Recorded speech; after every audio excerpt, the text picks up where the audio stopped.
He had been arrested, sir. Whether he took the morality of that point of time. Sir, I am telling that this bill is to target the opposition ruling government. This bill is to threaten the people like Nitish Kumar and Chandrababu Naidu.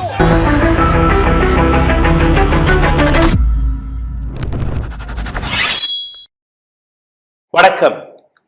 Modi and Amit Shah Gujarat lobby Chandrababu நாயுடுவை blackmail செய்ய தொடங்கிவிட்டார்களா? இதே Gujarat lobby MK Stalin, Pinarayi Vijayan, Siddaramaiah, Mamata Banerjee இது போன்ற ஏராளமான chief மினிஸ்டர்ஸ்களை blackmail செய்ய தொடங்கிவிட்டார்களா?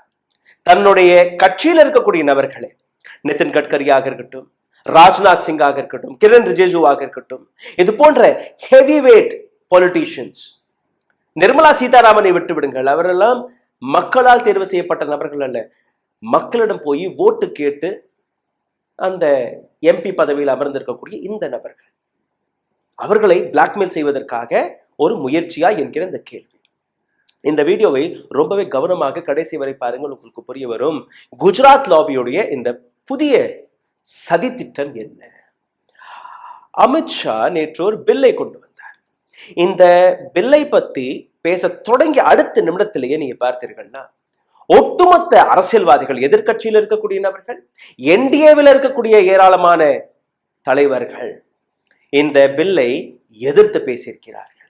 இந்த பில்லை பற்றி கேட்ட உடனேயே ஏராளமான தலைவர்கள், NDAவில் இருக்கக்கூடிய தலைவர்கள், அவர்களுக்கே உறக்கம் வரவில்லை. முக்கியமாக சந்திரபாபு நாயுடு நேற்று இரவு முழுவதும் அவர் உறங்கி இருக்க மாட்டார். காரணம், அவர் மீது இருக்கக்கூடிய ஏராளமான கேசஸ், வழக்குகள், சீரியஸ் வழக்குகள், ஸ்கேம்ஸ், பணத்தை சூறையாடியதற்கான அந்த வழக்குகள் போடப்பட்டது. 3 மாதங்கள் வரை Chandrababu Naidu was in jail.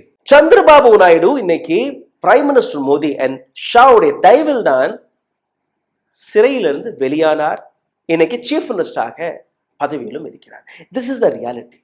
ஆனால் அதற்கு பதிலில் சந்திரபாபு நாயுடு அவருக்கு எதிராகவே ஒரு பில் வந்து விட்டார்.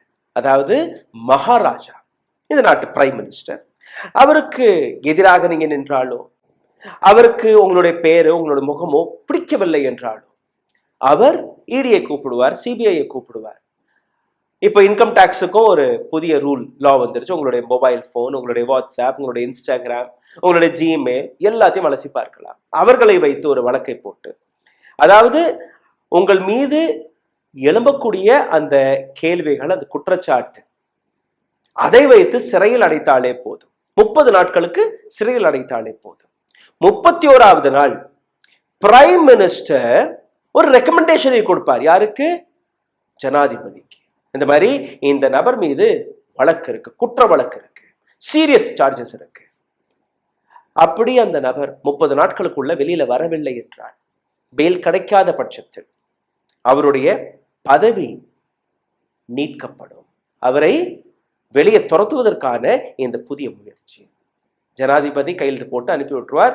31st day, you being a chief minister, home minister, you being a prime minister also, doesn't matter, you will be thrown out. மக்களால் தேர்வு செய்யப்பட்ட ஒரு அரசியல்வாதி, அவரை நீக்குவதற்காக ஒரு சட்டம். ஆளும் கட்சியில் இருக்கக்கூடிய தலைவர்களை நீக்குவீர்களா? கிடையாது. எதிர்கட்சியில் இருக்கக்கூடிய நபர்கள், ED, என்ஃபோர்ஸ்மெண்ட் டைரக்டரேட், அவர்களுடைய ரெக்கார்ட் புக்கை எடுத்து பாருங்கள்.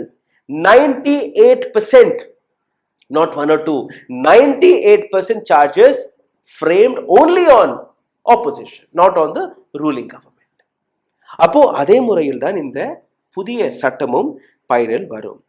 ஏன் பிளாக்மெயில் என்கிற அந்த வார்த்தையை நான் பயன்படுத்தினேன்? மிக முக்கியமான விஷயத்தை நீங்க புரிந்து கொள்ள வேண்டும். எப்படி இந்த ஒட்டுமொத்த பில் டிராஃப்ட் செய்யப்பட்டதோ, எதற்காக அவர் இந்த டைமிங், அந்த டைமிங் ரொம்பவே முக்கியம். ஏன்னா அமித்ஷா அண்ட் மோடி, குஜராத் லாபி கொண்டு வரக்கூடிய ஒவ்வொரு சட்டமும் டைமிங்குடன் தான் வரும். சாதாரணமாக எதுவுமே அவர்கள் பேச மாட்டார்கள். சீஃப் மினிஸ்டரை நீக்குவதற்காக கவர்னர் வழியாக இந்த வேலை நடக்கும். கவர்னர் யாருக்கு கீழே? ஹோம் மினிஸ்டருக்கு கீழே. ஹோம் மினிஸ்டர் யாருக்கு போய் அட்ரஸ் கொடுக்கிறார்? Prime minister. அப்போ இந்த திட்டம் பிரைம் மினிஸ்டருடைய திட்டம், மோடியோடைய திட்டம், மோடியை காப்பாற்றுவதற்கான திட்டம். ஏன்னா 4 புறமும் நீங்க பார்த்தீர்கள்னா மோடி அண்ட் ஷா விமர்சிக்கப்படுகிறார்கள். as days are passing, பிஜேபியோடைய பாப்புலாரிட்டி கிராஃப் சரிந்து கொண்டிருக்கிறது, இப்போ தரைமட்டமாகி கொண்டிருக்கிறது. மக்கள் கேள்வி கேட்க தொடங்கி விட்டார்கள். நீங்க உட்கார்ந்திருக்கக்கூடிய அந்த பதவி கூட உண்மையானதல்ல, ஓட்டுக்களை திருடி அந்த இடத்தில் நீங்க உட்கார்ந்திருக்கிறீர்கள். இது போன்ற கேள்விகள் இன்னைக்கு வெளிப்படையாக மக்கள் கேட்க தொடங்கி விட்டார்கள். மோடி அண்ட் ஷாவிடம் எந்த விதமான பதிலும் இல்லாத பட்சத்தில் தான் இந்த புதிய லாவை கொண்டு வந்திருக்கிறார்கள். இந்த லா இம்ப்ளிமெண்ட் ஆகுமா ஆகாதா அது வேற விஷயம். ஆனால் அவர்களுடைய தாட் என்ன? Constitutional amendment. அப்கி பார் 400 பார் என்று கூறினார்கள் இல்லையா? இந்த முறை 400 சீட் அவர்களுக்கு கிடைத்திருந்தால் இந்த நாட்டில் இருக்கக்கூடிய ஜனநாயகத்தை இதுவரை பிரட்டி போட்டிருப்பார்கள். ஒரு மைனாரிட்டி கவர்மெண்டை நடத்தும் போதே இந்த அளவில் அவர்கள் மக்களுக்கு எதிரான சட்டங்களை கொண்டு வந்து, எதிர்கட்சிகளை அழிப்பதற்கான சட்டங்களை கொண்டு வந்து இந்த நாட்டு கான்ஸ்டிடியூஷனை நெரிச்சு கொண்டிருக்கிறார்கள். என்டிஏவில் இருக்கக்கூடிய கூட்டணி கட்சிகளுக்கே இப்போ பயம், அச்சம். எதிர்கட்சிகள் இன்னும் சேஃபா இருக்கிறார்கள். நீங்க பாருங்க, ஆளும் கட்சியுடன் சப்போர்ட்டில் இருக்கக்கூடிய நபர்கள் தான் இப்போ பயந்து போயிருக்கிறார்கள். அதாவது எங்களுக்கு எதிராக ஒரு வார்த்தை பேசினால் கூட உங்களை தூக்கி வச்சிடும், உங்களுடைய பதவி போயிடும். we will finish your political career என்கிற அந்த விஷயத்தை இவர்கள் எடுத்து வைத்திருக்கிறார்கள். மோடி அண்ட் ஷா லோக்சபா இங்க கொண்டு வந்த இந்த பில்லை நீங்க பார்த்தீர்கள்னா, मुझे सुनो गृह मंत्री मुझे सुनो ना, पहले बैठ जाओ गृह मंत्री जी। माननीय अध्यक्ष जी, मैं रिकॉर्ड क्लियर करना चाहता हूं, मुझ पर झूठे आरोप लगाए तब अरेस्ट होने के पहले मैंने नैतिकता के मूल्यों का हवाला देकर इस्तीफा भी दिया, और जब तक मैं कोर्ट से निर्देश नहीं हुआ कोई संविधान पद मैंने स्वीकार नहीं किया। ये क्या सिखाते हैं नैतिकता में? அமித்ஷாவுடைய முகத்தை நீங்க அந்த நேரத்தில் பார்த்திருக்கணும். அவர் பேசிட்டு இருக்காரு, அந்த ஆக்ரோஷம், அந்த கோபத்தை நீங்க பார்க்கணும். ஏன்னா அவருடைய முகத்திலேயே கேசி வேணுகோபால் கொடுத்த அந்த ஸ்டேட்மெண்ட், அமித்ஷாஜி நீங்களும் சிறையில் இருந்து தான் வெளிவந்தீர்கள், மறந்துடாதீர்கள். அமித்ஷா அண்ட் மோடி 2 பேருமே விஷக்கிருமிகள். இந்த நாட்டின் ஜனநாயகத்தை, இந்த நாட்டு ஒற்றுமையை, மதத்தின் அடையாளத்தை வைத்து உடைத்த நபர்கள் என்று ஏராளமான நியூஸ் பேப்பர் கட்டிங்ஸ், பத்திரிகை செய்திகள் இருக்கு. அமெரிக்கா பிரைம் மினிஸ்டர் மோடிக்கு விசா கொடுக்க கூடாது என்று மறுத்தது, அது உங்களுக்கு ஞாபகத்தில் இருக்குமா என்ற அந்த வார்த்தை கேட்ட உடனே அவருடைய முகம் சுருங்கி விட்டது.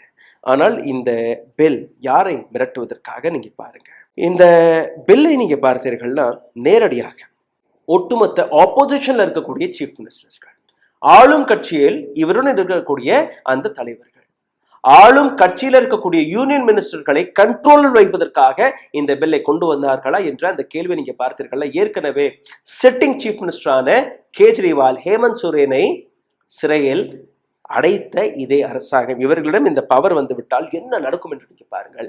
ஒட்டுமொத்த கேம் பிளானை நீங்க பார்த்தீர்கள்னா 30 நாட்களுக்குள் ஒரு நபருடைய அரசியல் வாழ்க்கையை முடிப்பதற்கான இந்த செய்தி. Chandrababu Naidu is at mercy of Shah and Modi. ஆனால் சமீபத்தில் ஒரு சில விஷயங்கள் வெளிவந்தது. Chandrababu Naidu is in docking terms with ராகுல் காந்தி. ஹாட்லைன்ல ராகுல் காந்தி பேசியதாக ஜெகன்மோகன் ரெட்டி ஒரு விஷயத்தை எடுத்து வைக்கிறார். அதுக்கப்புறம் பல சர்ச்சைகள் வெளிவருகிறது. சந்திரபாபு நாயுடுவோடைய எண்ட் கோல் தன்னுடைய மகனை சீஃப் மினிஸ்டர் பதவியில் அமர வைப்பது, தான் சென்ட்ரல் பாலிடிக்ஸில் வருவது. ஆனால் சந்திரபாபு நாயுடு மீது இருக்கக்கூடிய ஏராளமான வழக்குகள் அவரை உறங்க விடவில்லை.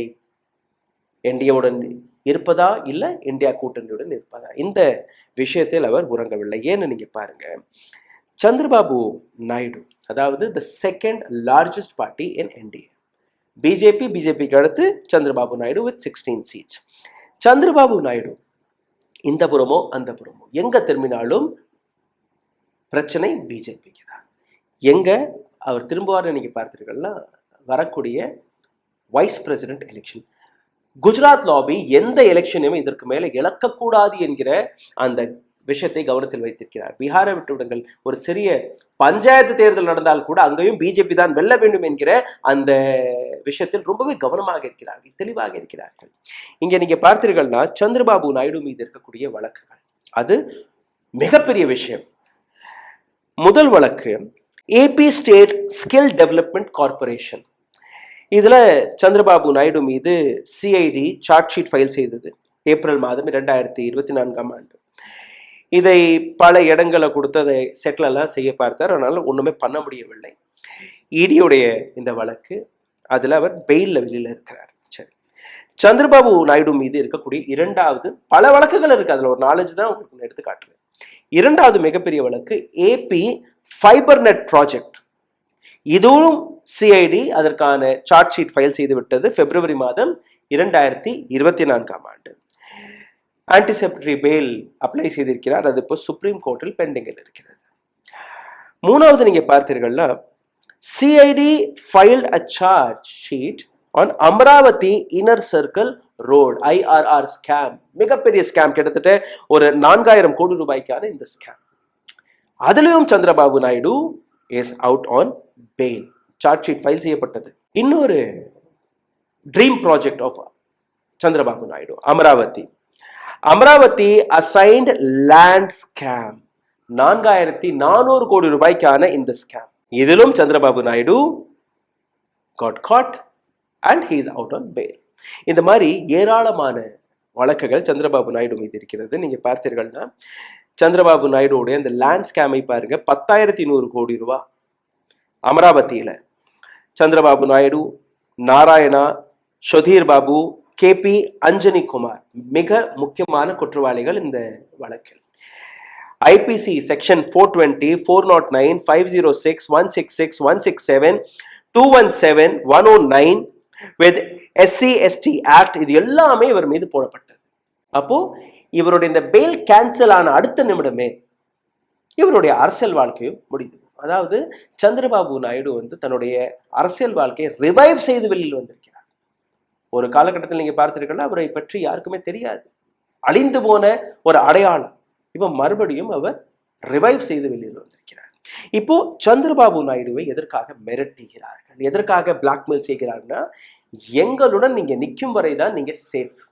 என்னைக்கு எங்களுக்கு எதிராக நீங்க குரல் கொடுக்கிறீர்களோ உங்களுடைய அரசியல் வாழ்க்கை, உங்களுடைய மகனுடைய அரசியல் வாழ்க்கையை நாங்க முடிச்சு விடுவோம். This is what the Gujarat lobby wants to address. This is what the Gujarat lobby wants to tell Mr. Chandrababu Naidu and all other chief ministers, whether it is MK Stalin, Mamata Banerjee, Pinarayi Vijayan, Siddharamaiah, or whomsoever from Kashmir to Kanyakumari. This is the message Modi and Shah, Gujarat lobby wants to deliver, and they have done that. இந்த இடத்துல நீங்க பாருங்க, vice president election. This is the timing. I told you, no, timing is very important for BJP. The timing where vice president election and the opposition, they played a hard role on it. அவர் ஒரு நபர்களை கொண்டு வருகிறார்கள், அதாவது India alliance, இந்த பக்கம் Modi and Shah ஒரு நபரை நிறுத்துகிறார்கள். South versus south என்று மோதிவிட்டு இங்கே பார்த்தீர்கள்னா கொண்டு வந்த நபர் mister Reddy, he was very very close to Chandrababu Naidu during 90s எல்லாம் நீங்க பார்த்திருங்க, 80s and 90s.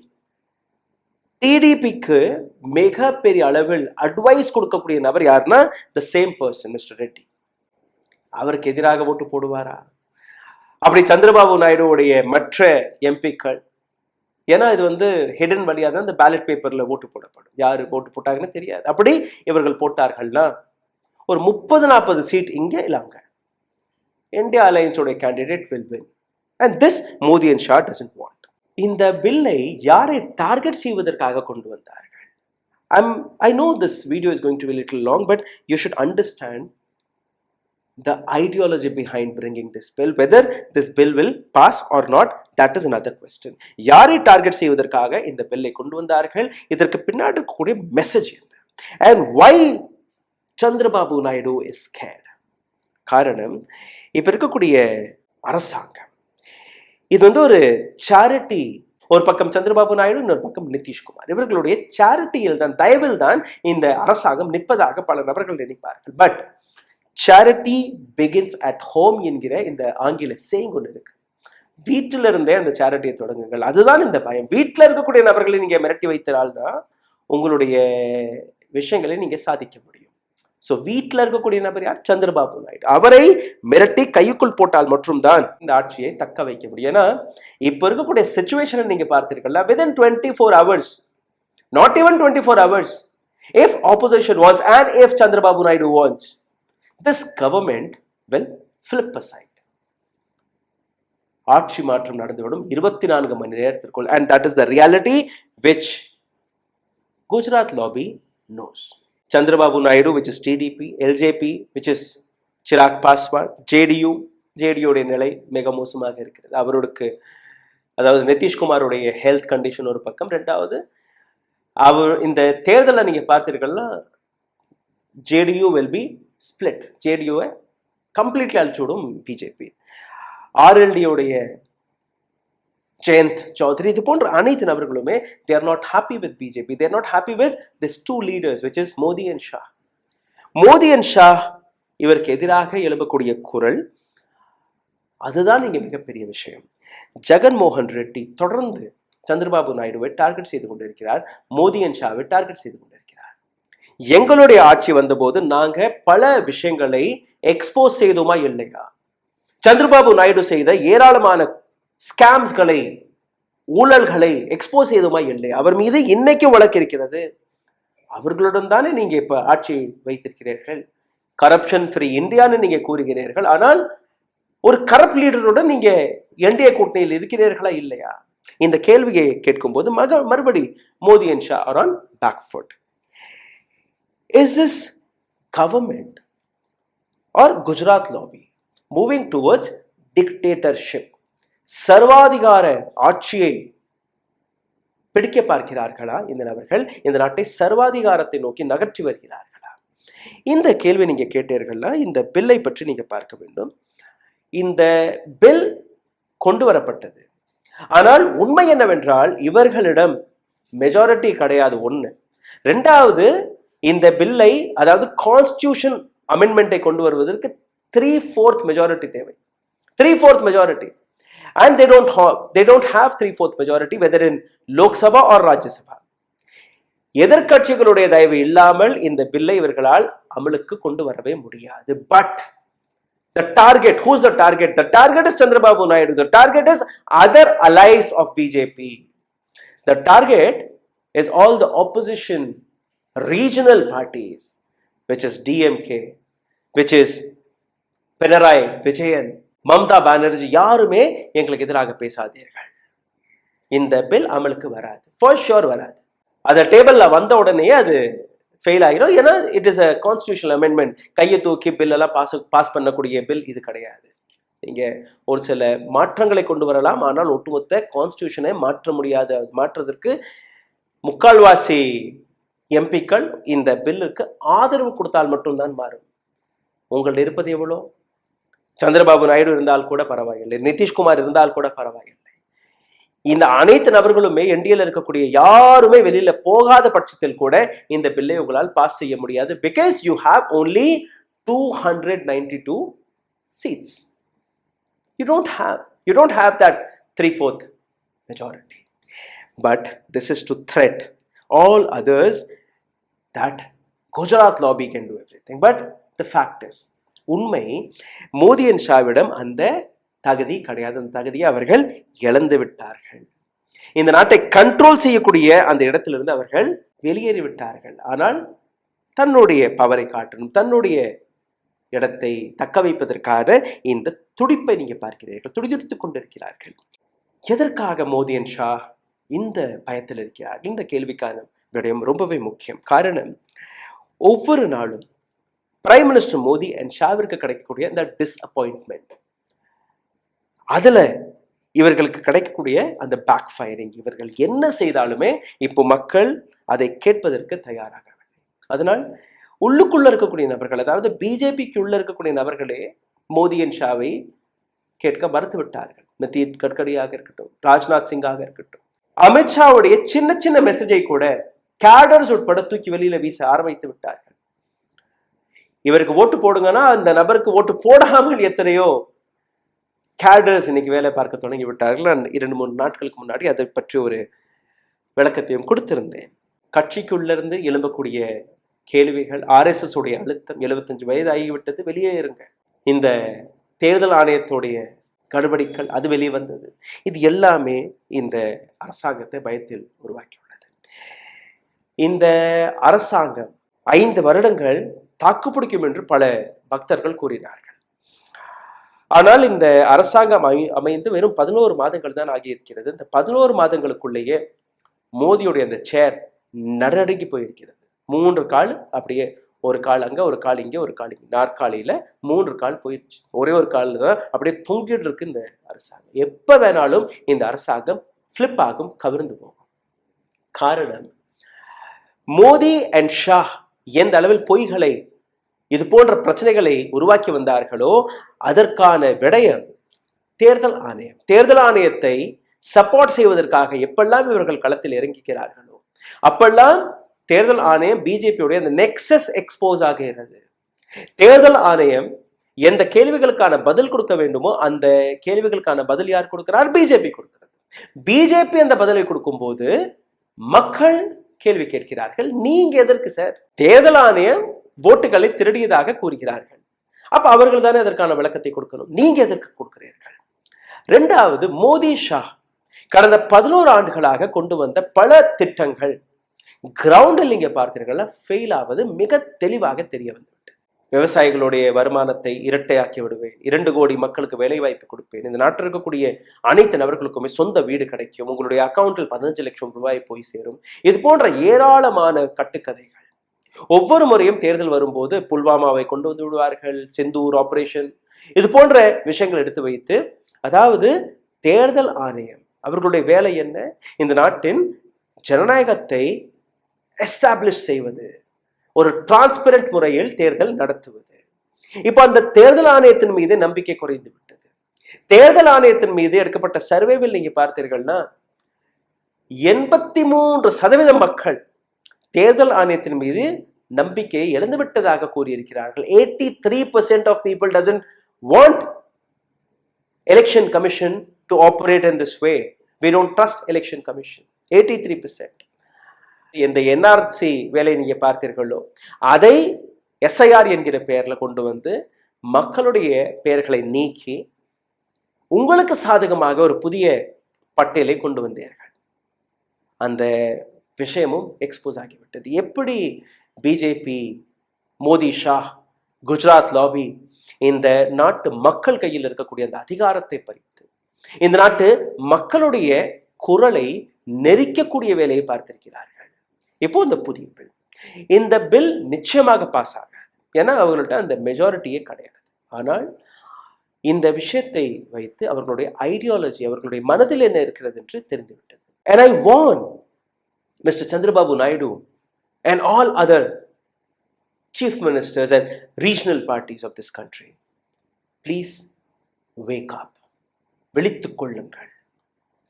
இதை அப்படியே விட்டுட்டு போனீங்கன்னா இந்த நாட்டில் எந்த கட்சியுமே மீதம் இருக்காது, இன்க்ளூடிங் எடப்பாடி பழனிசாமி அவர்களே நிலைக்காது. இன்னைக்கு வேணா உங்களுடைய பணத்திற்கும் நீங்க சிறைக்கு போக வேண்டாம், ஒரு சீஃப் மினிஸ்டர் சிறைக்கு போக வேண்டாம், அதனால நான் மோடி ஷாவோட போய் நிக்கிறேன், இன்னைக்கு எனக்கு பணம் கிடைச்சிரும், இந்த தேர்தலில் பணம் கிடைச்சிரும், அப்படி நினைக்கக்கூடிய நபர்கள் எதிர்காலத்தை அழிக்க போறீர்கள், அழித்து விட்டீர்கள் என்பதை மனதில் வைத்துக் கொள்ளுங்கள். ஏன்னா இந்த பில் பாஸ் ஆகாதது அது வேற, பட் அவர்களுடைய இன்டென்ஷன் வெளிவந்து விட்டது. இது போன்ற பல்வேறு அட்டெம்ப்ட்ஸ்களை இவர்கள் செய்வார்கள். ஒன் நேஷன் ஒன் எலெக்ஷன் என்கிற திட்டத்தை நேற்று அறிவித்து விட்டார்கள். அதற்கான அடி சுப்ரீம் கோர்ட் வழியாக கிடைத்தது. ஐயநாதன் ஐயா அதை பற்றி ரொம்பவே ஆழமாக பேசியிருக்கிறார். தயவு செய்து அந்த வீடியோவை பாருங்கள். ஒன் நேஷன் ஒன் எலெக்ஷன் என்கிற இந்த திட்டம் எந்த அளவில் ஆபத்தானது. புதிய டாக்ஸ் லாவை கொண்டு வந்து விட்டார்கள், டாக்ஸ் 2025. அதுல எந்த அளவில் உங்களுடைய பிரைவசி பறிக்கப்படுகிறது என்று நீங்க பாருங்கள். இது போன்ற ஒவ்வொரு பில்லுகளையுமே மைனாரிட்டியில் இருக்கும் போது இந்த அரசாங்கம் இப்படி செய்கிறது என்றால் மெஜாரிட்டியில் இருந்திருந்தால் என்ன செய்ய மாட்டார்கள்? சிந்தித்து பாருங்கள். Modi and Shah Gujarat lobby has been exposed. இந்த வீடியோ உங்களுக்கு பிடித்திருந்தால் தயவு செய்து உங்களுடைய கருத்துக்களை கீழே கமெண்ட் பாக்ஸில் எழுதுங்கள். இது போன்ற ஆழமான ரிசர்ச், ஆழமான செய்திகளை கொண்டு வருவதற்காக ஒரு மிகப்பெரிய டீம் வேலை பார்க்கிறது. அவர்களை பற்றி எடிட்டர்ஸ்கள் இருக்கிறார்கள், ரிசர்ச் டீம் இருக்கிறது. அவர்களை பற்றி உங்களுடைய கருத்துக்கள், இதை எப்படி இன்னும் பெட்டர் செய்யலாம், உங்களிடம் கொண்டு வரக்கூடிய எங்களுடைய வீடியோக்களை இன்னும் எந்த அளவில் ஆழமாக கொண்டு போய் சேர்க்கலாம் என்கிற அந்த வேலையெல்லாம் நாங்கள் பார்த்து கொண்டிருக்கிறோம். அதற்கு உங்களுடைய சஜஷன்ஸ் மிக முக்கியமானது. வெல்கம். இதை பகிருங்கள், உங்களுடைய குடும்பத்தினர்களுக்கு பகிருங்கள். இந்த சேனலை சப்போர்ட் செய்ய நினைக்கக்கூடிய நபர்கள் உங்களுடைய ஆதரவை கீழே எழுதியிருக்கக்கூடிய UPI ID வழியாகவும் அனுப்பலாம். நன்றி, வணக்கம். ஊடகம் கார்ப்பரேட் அரசியல்வாதிகளின் கைப்பாவையாக, அடிமைகளாக இருந்தது போதும். இனி சாட்டை எடுத்து சுழற்றும் நேரம் வந்துவிட்டது. ஊடகம் பொதுமக்களாகிய உங்களுக்காக, உங்களாலேயே இயக்கப்பட வேண்டும். ஊடக சுதந்திரத்திற்காக உங்களின் பங்களிப்பை இன்றே அளித்திடுங்கள்.